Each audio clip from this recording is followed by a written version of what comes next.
Hello lovely people, what is happening here?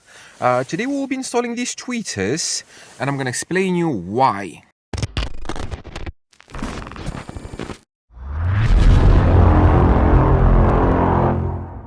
So, I was riding without music, without proper music for a long time. And in the previous video, you saw that we were experimenting with the pods. I'm gonna put them there in the very corners. But to have the pods, I cannot run them from the head unit. I need a DSP amplifier. That will take time to put it there because I wanna deaden the floor first. So everything is going much slower than I expected. So I decided just to try a two-way with these Museway tweeters. These are the Museway tweeters that I reviewed a few weeks ago. I had to remove the sticker from the back so this would stick. Now the question, how I'm gonna fit them and put them. I don't want to build anything yet. This is literally a 10-minute job.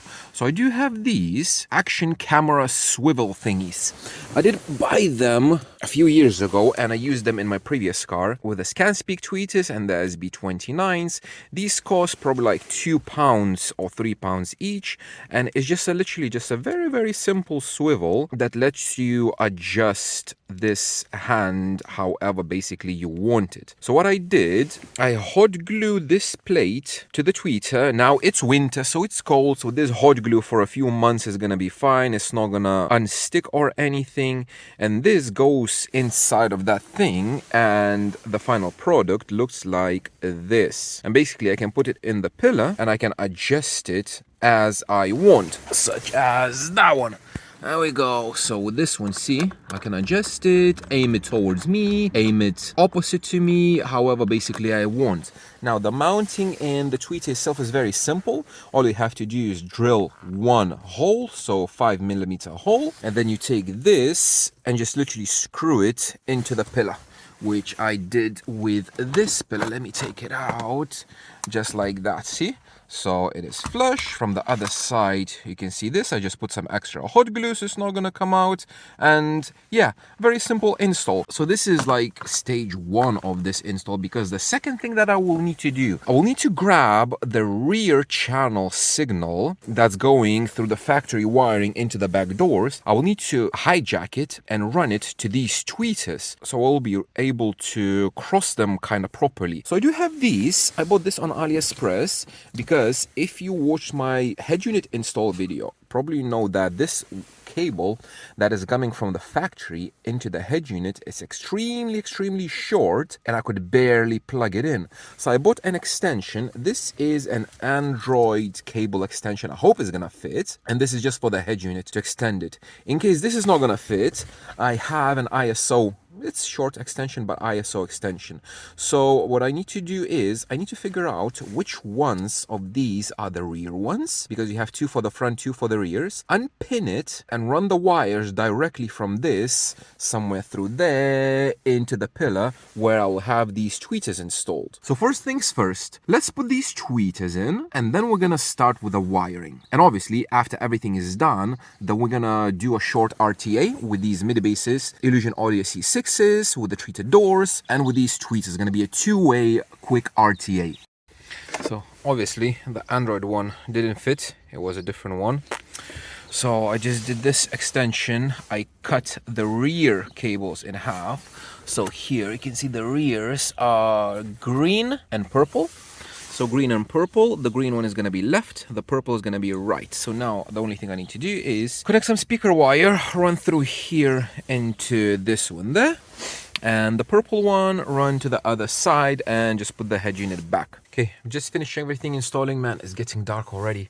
So I'm just re-scanning my library. So I'm just gonna check, but everything is working. So when I go to these effects, major crossover, so crossover, the tweeters across 3.5K, the highest. I can go a bit lower, but I'm gonna do the highest for now. The fronts, again, I cannot go any lower than 4K, so the fronts are gonna be my mid bass, so I'm gonna low pass them at 4K because I cannot do any lower. So that's working. On fader balance, I have the front as mid bass, left right, and the rears tweeters left and right, so everything is working. Now I'm just gonna take RTA, so left tweeter RTA, right tweeter RTA, left mid bass RTA, right mid bass RTA. And in EQ, I do have, in this complex mode, I do have EQ for individual drivers, so left right mid bass and left right tweeter, which is great. As if you watched any of the previous videos about tuning with this specific head unit, probably you know that these bands like 1.3, 1.5, they do not correspond with actual frequencies. So it's gonna be a bit of a pain, but I'm gonna show you what I did. Okay, simple RTA, just for drivers, it's gonna be very, very simple. These tweeters, even if they are not in optimal locations, they still perform very, very good. So for example, left one, which is on the passenger side, we can see just a few bumps, a bump at 5K and a bump at 10K. But to be honest, it's not that bad. The right tweeter on the driver's side has a bump at 4K and a bump at 5.6.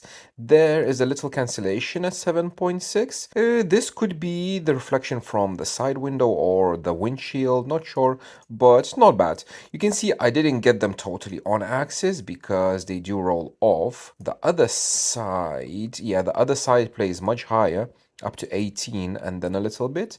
So the driver's side, I will need to just adjust it a little bit because I just literally aimed it visually. I didn't use a laser or anything. Now the mid bass. Oh, this is the first time I properly measured the mid bass in the doors and it's bad.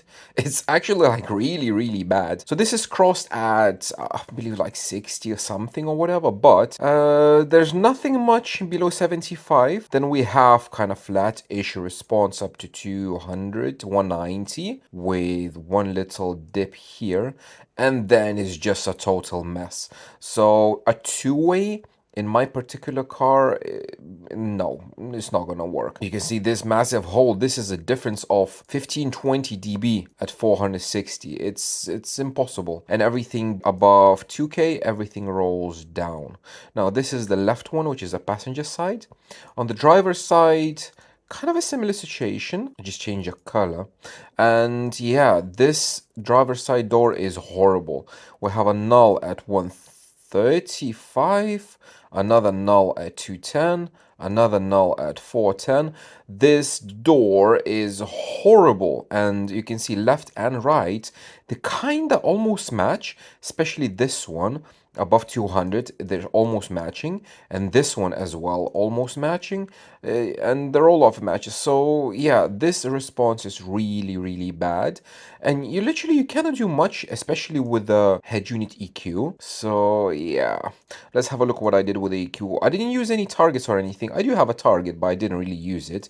I just wanted to flatten it out, so I just literally took EQ bands on the head unit, and while waving the microphone, just pulled the band down and see which frequency it affects, because as I mentioned, in that head unit, the frequencies do not correspond with actual frequencies. So left tweeter after EQ was this. I just literally pulled down this, and ended up with something like this, which looks kind of not bad. This is just a random target I put. Kind of matches okay, so that's fine. The right tweeter needed a bit more work because it looks worse. So I did pull the EQ bands and I pulled the level as well, because the level of this tweeter, you can see left, right. Right tweeter is a bit hotter because obviously it's closer. So that's how it's supposed to be. But after EQ, it was something like this. And again, with a target, kinda, not really, but kinda. And both of the tweeters, they kind of match each other, which is good. Now, yes, we have like here, for example, 4 dB difference. Here we have probably like 3 dB difference. The extension, it's up to 16.5K, and then the roll-off is a little bit different, but they do match, and they do play nice, they do image nice, and obviously they sum nice as well. Now for the mid-bass, ooh, left mid-bass, and this is left mid-bass after EQ. I literally couldn't do anything with it, especially with those EQ bands, because you pull one band, it lifts this one, you pull the other band, it lifts this one, and this is just, yeah, I had to boost quite a lot. You can see it's boosted by what, 10 decibels. But that's the only way how I could kind of level it out for it to sound a little bit nicer.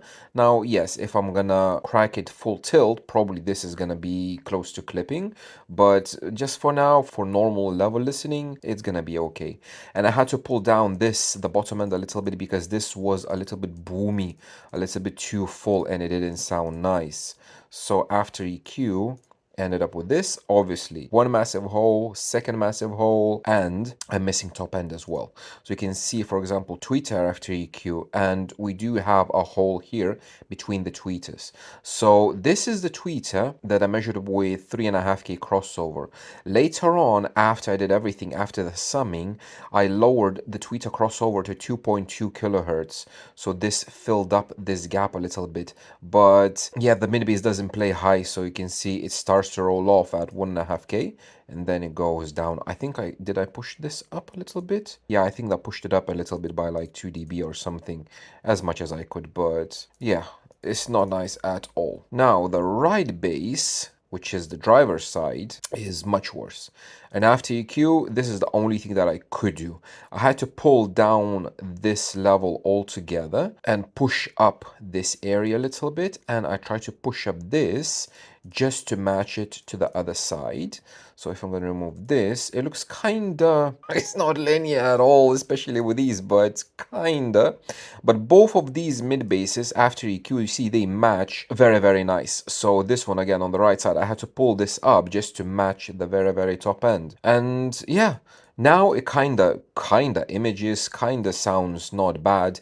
Obviously these holes are far from ideal. You have, well, almost 15 dB holes in the frequency response, and you cannot do anything about it. This is why this is a temporary solution, and for future I will have kicks with the Helix i5 drivers, because this is just horrible.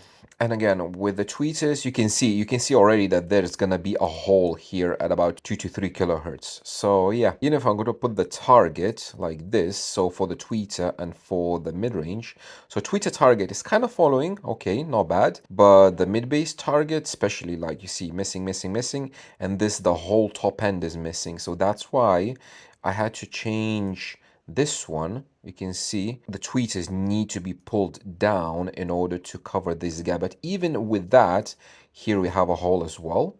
So after everything was done, I just adjusted the tweeters a little bit. I ended up with this. You can see the drivers are summing. I have like here plus 6 dB, here a little bit less.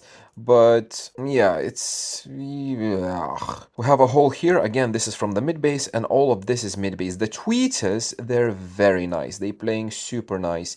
Even in those suboptimal locations, they really sing. But all of this, yeah, only down to like 70 or so, and with these massive holes. So yeah, I listened to them for a week almost, and what would be my impressions? Okay, my impressions. Apologies, it's already night time, so yeah.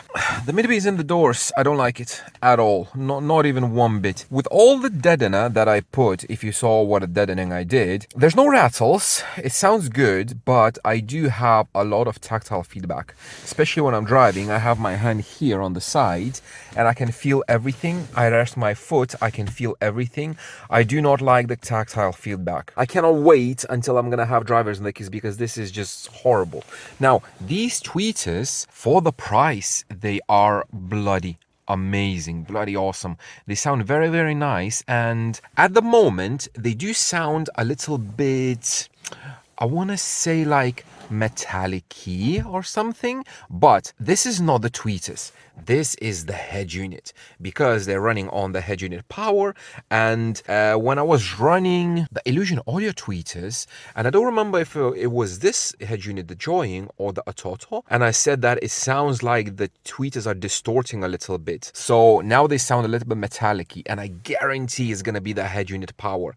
When I'm going to put it on a decent amplifier, then they're going to wake up and they're gonna sound much nicer. I did have to pull these tweeters quite a lot in the head unit because they're very sensitive, especially compared to the mid bass, because those mid basses are not sensitive at all. They need a lot of power, and on max volume on the head unit, the head unit does really distort, but it lacks power. It's like half of the volume that I usually listen to.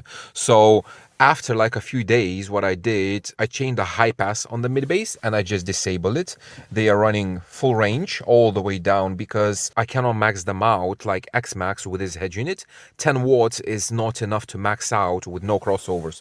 You need at least like 20-30 watts. And if you apply like 60 or 70 high pass, then they will take a lot more power. One thing that kind of makes sense and it's kind of funny, whenever I have a passenger on that side, because I'm driving with some people, whenever I have a passenger there and he puts his legs, my center image is going from here to there because his legs are covering the very top end that mid bass produces in relation to the other one, kind of reduces the level at the top end, and that's why I have more of that like 800 to 2 kilohertz region on this side, and the image kind of pulls to that side. Whenever he leaves, when I drop him off, the image returns back to that side. So I think it's just very funny. So yeah, that was a very quick journey into a two-way. For now, temporary, until I'm going to install the amplifier DSP, and then we're going to play with the pods. So that's it. Thank you very much for watching, guys, and I will see you in the next one.